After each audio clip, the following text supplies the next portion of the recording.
Coffee coffee ভালো না খারাপ? ভালো হলে কতটা ভালো, খারাপ হলে কতটা খারাপ? শীতকাল হোক বা গরমকাল, যেমন আমরা চা ভালোবাসি সেরকম কিন্তু চায়ের সাথে সাথে কফিও আমাদের অনেকের প্রিয় পানীয়, তাই না? এবারে প্রশ্ন, এই কফি কি কি কাজে লাগে? কফির খুঁটিনাটি শুধুই কি পানীয়? এই কফি আগে আমাদের বহু আগের কথা বলছি, তখন কিন্তু আমরা কফির সম্বন্ধে এত কিছু জানতাম না। এখন আমরা অনেক কিছু জানি, আমাদের নানা প্রত্যেকটা জিনিসের খুঁটিনাটি সম্বন্ধে আমরা জানতে পারি। তো আমার বক্তব্য আজকে, আমাদের কি মনে হয় কফি একটা শুধুই কি পানীয়?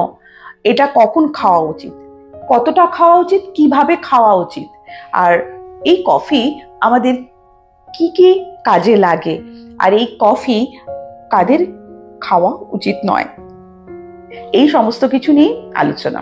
কফি নানা রকমের হয়, নানা রকমের বলতে গেলে আমি বলতে চাইছি যে সিনথেটিক কফিও এখন পাওয়া যায়, যেগুলো কফি ফ্লেভার, কফি টেস্ট থাকে।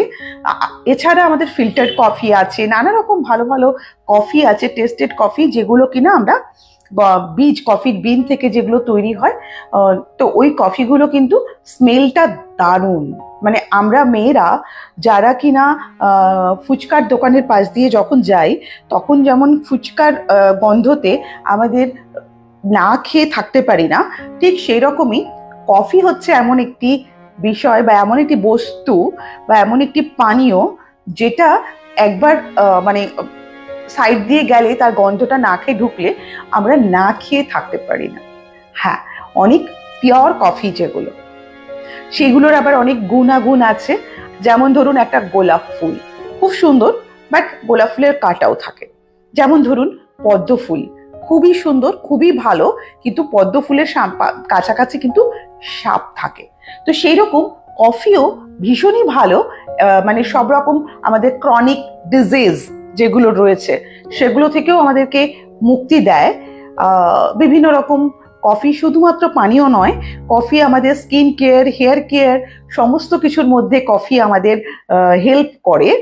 বাট এই কফিরও কিন্তু একটা সাইড এফেক্ট আছে, তো সেটাই আমি জানাবো কারা এই কফি খেতে পারবেন না।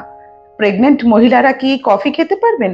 দেখুন, সব থেকে বড় জিনিস হচ্ছে কফিটা না আমাদের প্রত্যেকের খাওয়া উচিত। কফি খাওয়া উচিত অবশ্যই। আমাদের যে কফি আমরা খাবো সেই কফিটা হচ্ছে ব্ল্যাক কফি অবশ্যই, কারণ আমি সবসময় চিনিটাকে বাদ দিতে বলি, কারণ চিনিতে চিনি আমাদের অতটা ভালো নয়। চিনি বলুন, ময়দা বলুন, এই জিনিসগুলো না আমাদের শরীরের জন্য ভালো না, আমাদের হেলথের জন্য ভালো না। তাই সেই জন্য আমি চিনিটাকে আর ময়দাটাকে বাদ দিতে বলি। আর কফিটা খাবেন, ব্ল্যাক কফি খাবেন যখন অকেশনালি আমাদের যখন ইচ্ছে হয়, তখন ক্যাফেচিনো আমরা খেতে পারি, দুধ কফি খেতে পারি, বাট আমরা চেষ্টা করব যে ব্ল্যাক কফিটা, ফিল্টার্ড কফি যেটা হয়, ফিল্টার কফিটা খাওয়ার একটা ভালো এসেন্স থাকে, শরীরের পক্ষে ভালো। কিছু ক্রনিক ডিজিজ থাকে, যেগুলো এই কফির মাধ্যমে কিন্তু সেরে যায়। দেখবেন অনেক সময় ডিপ্রেশনে চলে যাই আমরা, মন খারাপ লাগে, আপসেট হয়ে পড়ি। হ্যাঁ, ছেলে মেয়েদের পড়াশোনা থেকে মনটা উঠে যায়, অন্য মনস্ক হয়ে যাওয়া, টেনশন হয়ে যাওয়া, তো বিভিন্ন রকম ডিপ্রেশনের যারা শিকার হচ্ছে, তো সেক্ষেত্রে কফিটা ভীষণ ইম্পর্টেন্ট। আমরা যদি কফিটা খেতে পারি রেগুলার, তাহলে খুবই ভালো।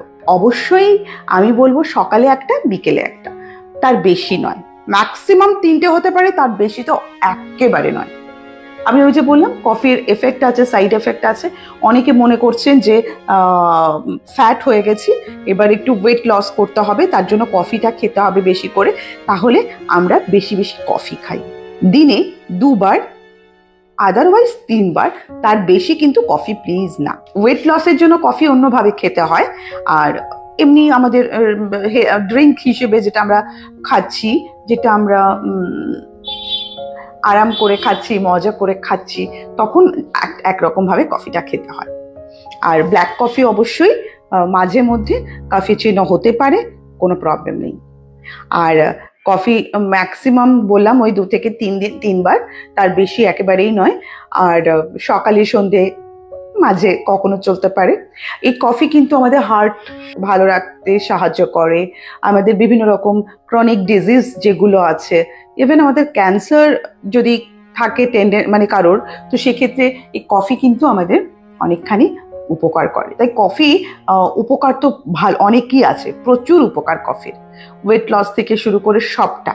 কিন্তু শুধুমাত্রই হেলথ ড্রিঙ্কের মধ্যে আমরা কফিটাকে রাখছি সেটা নয়, কফি দিয়ে কিন্তু আমরা স্কিন কেয়ারও করছি, তাই না? আমাদের স্কিন কেয়ারে আমাদের বডি স্ক্রাব, বডিতে স্ক্রাব করার জন্য এই কফি আমরা ইউজ করবো। সেটা তো কিভাবে করি না সে তো সব আমার দেওয়া আছে ইউটিউব চ্যানেলে, ফেসবুক পেজে। ইভেন আমাদের যখন খুশকি হচ্ছে, ড্যান্ড্রফ, এই যে শীতের সময় খুশকিটা বেশি হয়, স্ক্যাল্পটাকে হেলদি রাখতে হয়, তখন কিন্তু অবশ্যই কফি স্ক্রাব, আমি তো দেখিয়েছি বলেছি, সেই কফি স্ক্রাবটা আমরা স্ক্যাল্পে করতে পারি। হ্যাঁ, আর সপ্তাহে 3 দিন তো অবশ্যই মাস্ট পরিষ্কার করা স্ক্যাল্প, এই উইন্টারেও, গরমের সময়তেও করতে হবে, শীতেতেও আমাদেরকে করতে হবে। তো কফি আমাদের শুধুমাত্র ড্রিঙ্ক হিসেবে নয়, কফি আমাদের টপ টু বটম, মানে আমাদের সৌন্দর্যের, শরীর স্বাস্থ্য সৌন্দর্য, মানে মেইনস্ট্রিম লাইফ এসেন্সিয়ালসের যে কথা, 5 লাইন, শরীর স্বাস্থ্য সৌন্দর্য, সেইটার পুরোটাকেই কন্ট্রোল করে কফি। তবে হ্যাঁ, কফিও খেতে হয় পরিমিত।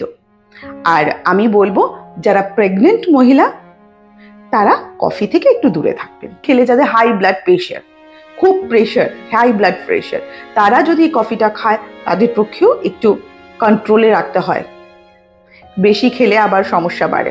রাত্রেবেলায় ঘুমানোর আগে যদি কেউ, অনেকের কফি খাওয়ার অভ্যেস আছে, তাহলে ঘুমটা কম হয়, তাই আমাদেরকে একটু বুঝে শুনে কফি খেতে হবে। তো যাই হোক, আমি কিন্তু ছিলাম কফিতে, তাই না? আজকে আমাদের টপিক ছিল কফিতে। তো কফি আমাদের খাওয়া উচিত, আমি যেরকম ভাবে বললাম প্রথমে সেইভাবে খাবেন। আর প্রেগনেন্ট মহিলাদেরকে, আমি যারা মা হতে চলেছেন তাদেরকে বলবো কফিটা অ্যাভয়েড করতে। আর বলবো যে যাদের খুব ব্লাড প্রেশার খুব হাই, তাদেরকে কফিটা অ্যাভয়েড করতে। আর যারা ওয়ার্কআউট করছেন, মানে ওয়েট লস করার জন্য কফি খেতে চান, যাতে ওয়েট লস হয়, তার জন্য যারা কফি খেতে চান, তারা কফি শর্টস খাবেন। কফি শর্টস আমরা দেখি না যে অনেকে টাকিলা খায় করে, মানে নিয়ে খেয়ে নিল, ওরকম আর কি, কফিটাকে গুলে ঠাক। আর লাস্টে আরেকবার বলে দিই, কফি খাওয়া অবশ্যই ভালো। কফি শুধু পানীয় নয়, আমাদের শরীর স্বাস্থ্য সৌন্দর্য প্রত্যেকটা জায়গাতে কেয়ার করে কফি। তাই কফি আমরা খাবোই, অবশ্যই খাবো, কিন্তু যেভাবে বললাম সেইভাবে যাদের মানা করলাম তারা একটু অ্যাভয়েড করবেন। সবাই ভালো থাকবেন আর সুস্থ থাকবেন, মেইনস্ট্রিমের সাথে থাকবেন।